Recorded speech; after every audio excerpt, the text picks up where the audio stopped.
Hi అండి, welcome to our channel. ఈరోజు మన వీడియోలో హెల్తీగా సింపుల్ చట్నీని చూపించబోతున్నాను. అదే పుదీనా చట్నీ. పుదీనా చట్నీని చాలా రకాలుగా చేస్తారు, కానీ ఈ వీడియోలో సింపుల్గా చేసే కమ్మని పుదీనా చట్నీని చూపించబోతున్నాను. తప్పకుండా ఈ పుదీనా చట్నీని ట్రై చేయండి. మరి లేట్ చేయకుండా కమ్మని పుదీనా చట్నీని ఎలా చేయాలో చూద్దాం రండి. నేను పుదీనా చట్నీ చేయడానికి 2 కట్టల పుదీనాని శుభ్రంగా వాష్ చేసి పెట్టుకున్నాను. స్టవ్ పై కడాయి పెట్టి కడిగి పెట్టుకున్న ఈ పుదీనాని కడాయిలో వేసుకొని ఇందులోనే కట్ చేసుకున్న ఒక ఉల్లిపాయను వేసుకోవాలి. ఇక్కడ నేను 10 లేదా 15 పచ్చిమిరపకాయలని తీసుకున్నాను. 3 పెద్ద సైజు టమాటాలని కట్ చేసి పెట్టుకున్నాను, ఇందులోనే వేస్తున్నాను. అది కూడా ఇందులోనే 1.5 టేబుల్ స్పూన్ ఆయిల్ వేసుకున్నాను. కొద్దిగా పసుపు వేసుకొని మూత పెట్టి ఒక 2 నిమిషాల పాటు ఉడికించాలి. స్టవ్ని లో ఫ్లేమ్లో పెట్టి మధ్యలో మూత తీసుకుంటూ ఒకసారి కలుపుతూ చూసుకుంటూ ఉడికించుకోవాలి. మరో 5 నిమిషాల పాటు మూత పెట్టి ఉడికించుకోవాలి. మూత తీసి ఒకసారి చూసుకోవాలి.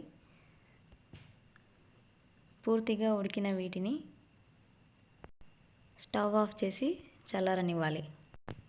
వీటిని మనం సపరేట్గా ఆయిల్లో అయినా ఫ్రై చేసుకోవచ్చు, ఇలా ఉడికించుకొని అయినా చట్నీ చేసుకోవచ్చు. ఎలా అయినా చట్నీ చాలా బాగుంటుంది. ఇప్పుడు స్టవ్ పై ప్యాన్ పెట్టి 1 టేబుల్ స్పూన్ వేరుశనగలని వేయించుకోవాలి. మీరు వీటి ప్లేస్లో నువ్వులైనా తీసుకోవచ్చు.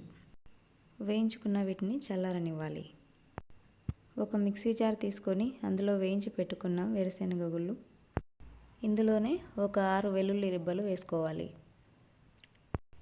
ఇందులోనే 1 టేబుల్ స్పూన్ జీలకర్ర వేసుకోవాలి. ఇందులోనే ఉడికించి పెట్టుకున్న టమాటా పుదీనాని యాడ్ చేసుకోవాలి. ముందుగానే నానబెట్టుకున్న చింతపండుని వాటర్తో సహా యాడ్ చేయాలి. రుచికి తగినంత ఉప్పు వేసుకొని కోర్సుగా బ్లెండ్ చేసుకోవాలి. ఇలా రెడీ అయిన చట్నీలోకి తాలింపు వేసుకోవాలి. ఇప్పుడు స్టవ్ పై ప్యాన్ పెట్టుకొని 1 to 1.5 ఆయిల్ వేసుకొని వేడి చేయాలి.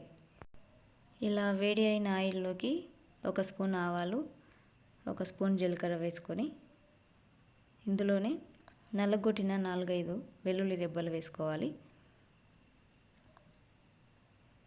ఇవి కొద్దిగా వేగాక ఇందులోనే కరివేపాకు వేసుకోవాలి.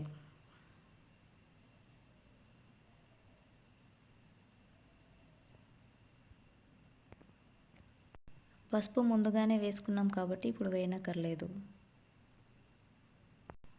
ఇలా బాగా ఫ్రై చేసిన తాలింపుని పచ్చడిలో వేసి మిక్స్ చేసుకుందాం. అంతే, టేస్టీగా హెల్తీగా పుదీనా చట్నీ రెడీ అయిపోయింది. ఇలా చేసిన పుదీనా చట్నీని మనం అన్నంలోకే కాదు, చపాతీ, దోశలోకి తీసుకున్నా చాలా బాగుంటుంది. సో ఫ్రెండ్స్, ఈ హెల్తీ పుదీనా చట్నీ మీకు నచ్చినట్లయితే వీడియోని లైక్ చేయండి, ఫ్రెండ్స్ అండ్ ఫ్యామిలీకి షేర్ చేయండి. ఛానల్ని తప్పకుండా సబ్స్క్రైబ్ చేసుకోండి. Thanks for watching.